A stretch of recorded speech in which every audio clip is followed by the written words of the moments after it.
2003년도에 상영된 영화가 있는데 살인의 추억이라는 영화 아시죠? 한 장 넘겨보면 이런 포스터 또 이런 그림 너무나 많이 익숙한 부분이죠.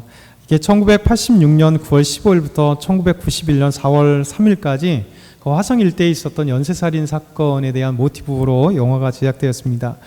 이때 10명의 여인들이 이제 발견되게 됐는데요. 강간하고 죽인 이 사건입니다. 그래서 살인의 추억이 이 화성 연쇄살인 사건이 이제 지나갈 쯤, 다 잊혀져 갈 쯤에 이제 약 10년 정도 좀 넘게 2003년도에 영화가 되면서 사람들이 그 잃어버렸던 추억을 다시 한번 생각해 본 거예요. 그 살인자는 도대체 연쇄살인자는 잡았을까, 어떨까, 막 이런 것들이 다시 궁금증을 갖게 됐고, 알게 보니까 보통 이제 다 손을 놓게 될 것 같은데 경찰이 끝까지 추적하고 있었던 분들이 계신 거예요.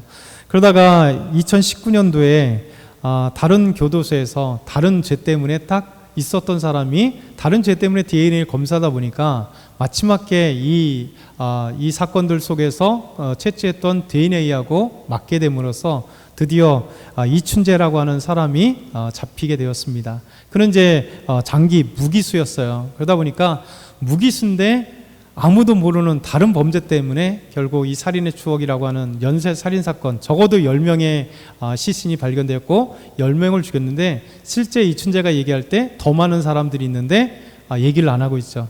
그래서 계속해서 여죄를 추궁하고 있긴 한데 지금은 모르겠습니다. 몇 년 전에 그 여죄를 추궁하면서 어떤 사건들이냐 기억해라 하면서 그런 내용들을 보게 된 것입니다. 그래도 감사하게 정말 잊혀져 갈 것 같았음에도 불구하고 끝까지 추적하고 이 살인자를 잡고자 했던 그 경찰관 또 사람들의 그 마음들이 결국 범죄자를 진짜 범죄자를 찾게 된 것 같아요. 만약에 찾지 못하게 됐다면 그 유가족들은 얼마나 슬픔일 것 같죠. 분명히 누군가 살인했는데 그 살인자가 누구인지도 모르고 어딘지도 모르고 그리고 어떻게 보면 두려움이 있잖아요.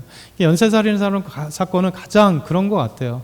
분명히 일어나는데 나에게도 일어날 수 있으며 또 누군가 알지 못하는 것 때문에 있는 것 같습니다.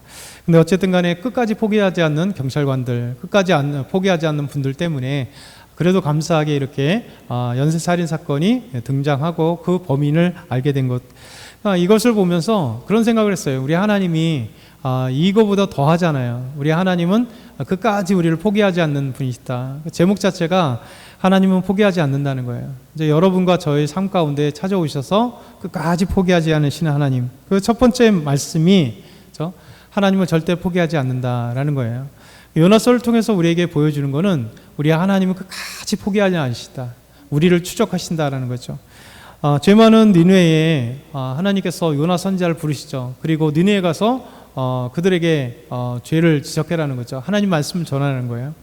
요나서 1장 2절을 보면 너는 일어나 저 큰 성읍 니느웨에 가서 그것을 향하여 외치라. 그의 악독이 내 앞에 상달되었음이니라. 니느웨의 아수르 수도 니느웨의 악이 하나님께 상달되었다는 거예요. 그래서 하나님은 요나 선지자를 가라 말씀하신 겁니다. 그래서 외치라는 거예요. 그 악독이 심하기 때문에 비록 그들은 하나님 믿지 않는 이방인이었고 아수르 제국의 수도였던 그 당시에 가장 활발하게 살았고 나중에 그 고고학을 통해서 발굴되면서 이 아수르라는 존재가 그리고 더더군다나 니느웨라고 하는 존재가 이제 드러나게 되었어요. 그래서 니느웨의 발굴을 통해서 대충 생각해 보면 20만 명 정도가 살았다라는 것으로 추측할 수 있는 니느웨가 발견됐습니다. 그러면서 이 니느웨에 가라고 하셨는데 요나는 니느웨가 아니라 정반대 다시스, 지금으로 하면 스페인으로 향해 가고 있었던 거죠. 그러면서 하나님 말씀 보게 되면 1장 17절로 이런 말씀이 있습니다. 같이 읽어볼게요. 여호와께서 이미 큰 물고기를 예비하사 요나를 삼키게 하셨으므로 요나가 밤낮 3일을 물고기 뱃속에 있으니라. 요나는 하나님의 말씀 니느웨 가서 외치라 악독이 상달되었다 했는데 오히려 반대 방향을 향해 가고 있었습니다. 그런데 가는 과정에 하나님의 말씀에 불순종했죠. 방향도 다르죠. 근데 놀랍게도 1장의 말씀 보면 마침 다시스로 가는 배가 이 불순종한 요나에게 마침 있게 된 거예요. 왜냐하면 당시에 이 마침이라고 하는 것이 얼마나 중요한 것이냐면 지금은 이제 해외로 가는 배들이 많잖아요.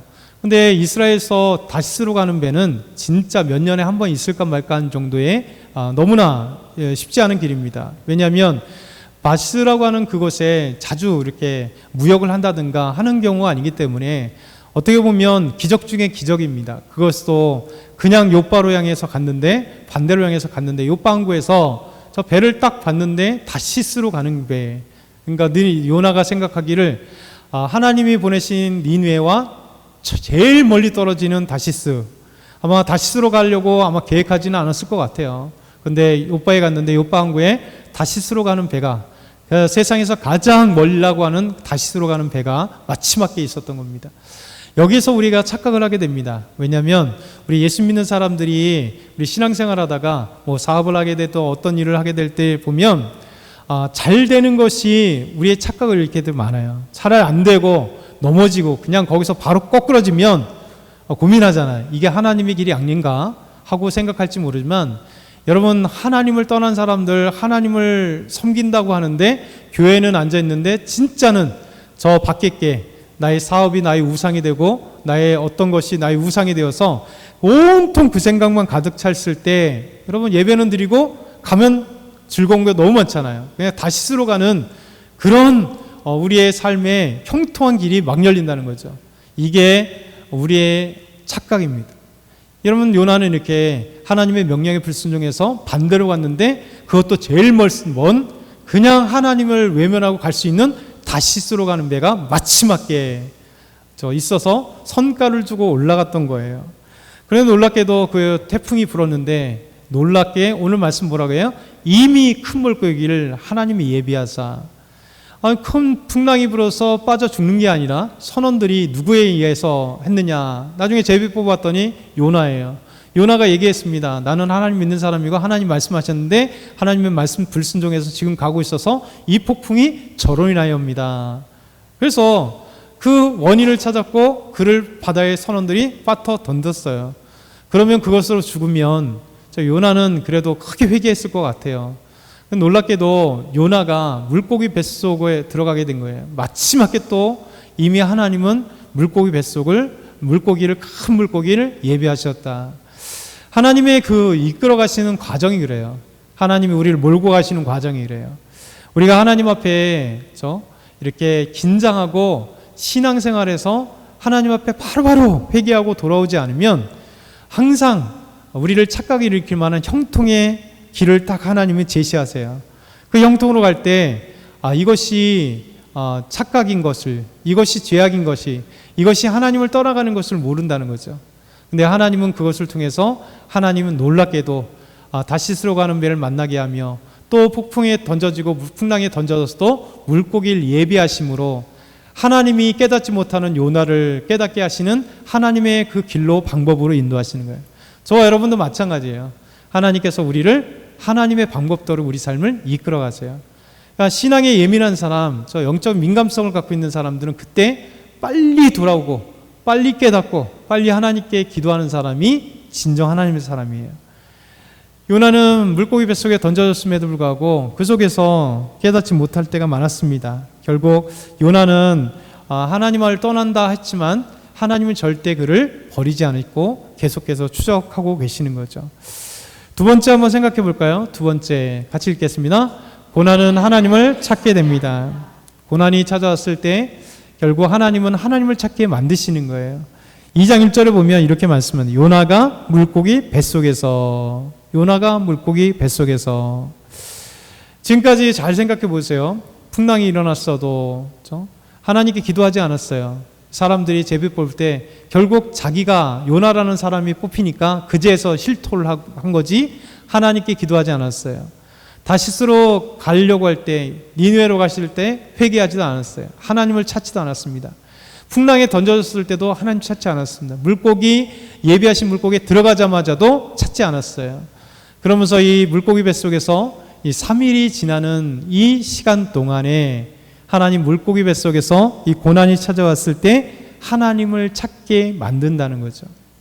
이것이 중요한 겁니다. 우리의 오전에도 고난의 의미를 생각해 봤는데 고난은요 우리 삶 가운데 없을 수는 없어요. 근데 고난을 통해서 제일 중요한 하나님을 찾게 만드신다는 거예요.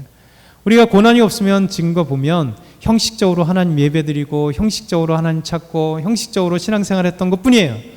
근데 고난이 찾아오면 우리를 흔들어 버리면 흔드는 속에 물고기 뱃속에 들어가서 아무도 없는 그곳에서 죽기를 기다려야 되는 그 시간에 여러분 시간이 지나가면 두려움 속에 이제 하나님이 서서히 밝아지더라는 거죠. 하나님이 점점 커 보이는 거예요. 물고기 뱃속에서 그는 이렇게 하나님을 찾기 시작을 하게 되는 이 열쇠가 열린 겁니다. 고난이라고 하는 것이 이런 삶이에요. 하나님 고난을 통해서 우리 하나님께서 우리를 찾으시는 것을 경험하게 됩니다. 고난은 우리가 잘 생각해 보는 거 있죠. 우리 매화 알죠?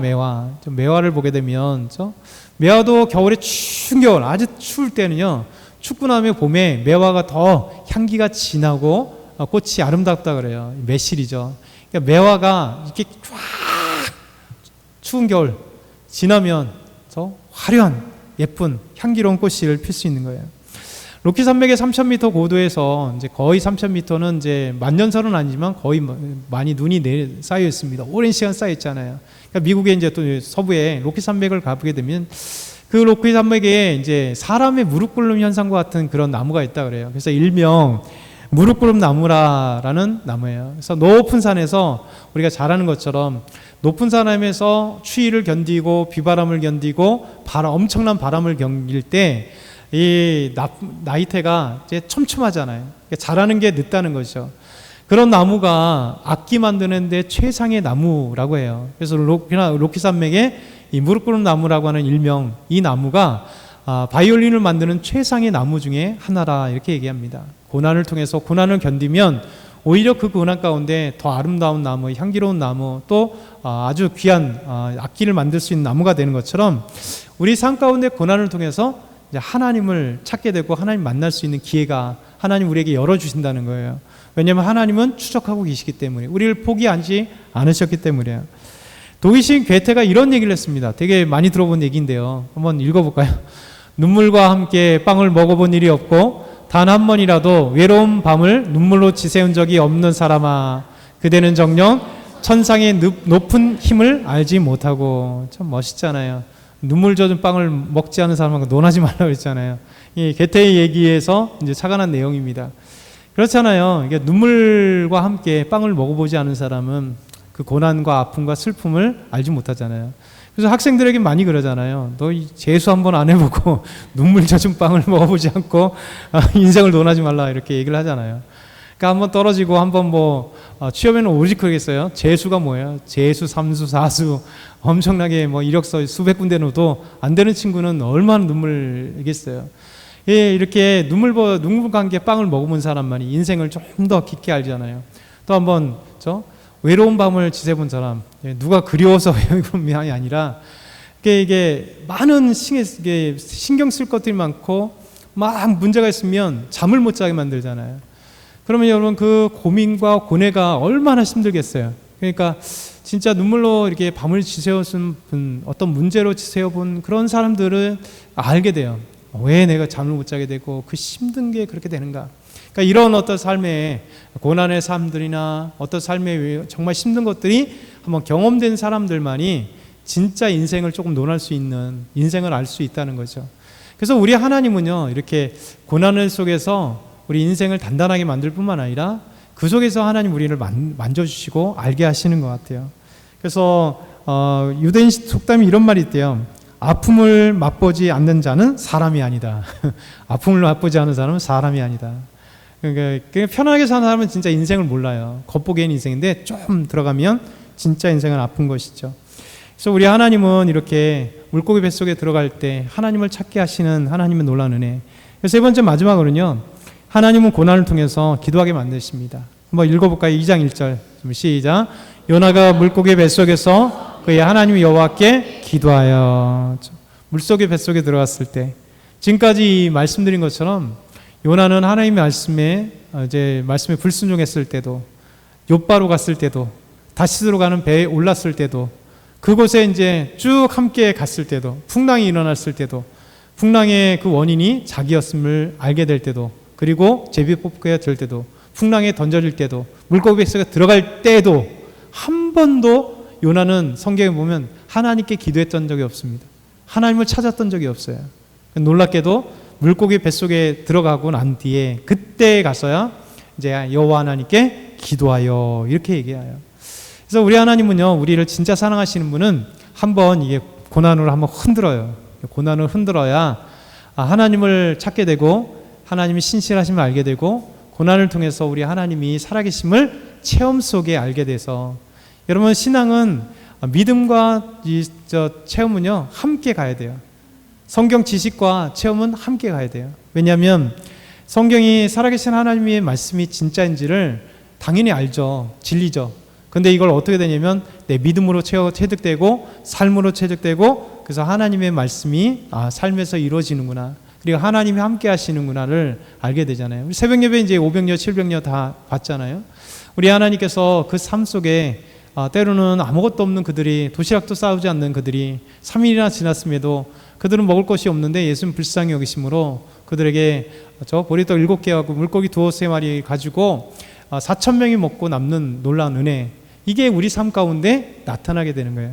그래서 저와 여러분이 이 말씀을 좀 기억했으면 좋겠어요. 그래서 하나님께서 우리가 어려운 삶 가운데 찾아오시고 함께 하시고 그 속에서 우리 하나님 만나시면서 우리를 구원하시고 또 기도할 때 하나님 찾게 하시는 그 놀라운 은혜, 이 말씀을 기억했으면 좋겠고요. 우리 주의 성령이 내게 임하여 이 찬양만 드리고 우리 뜨겁게 한번 기도하고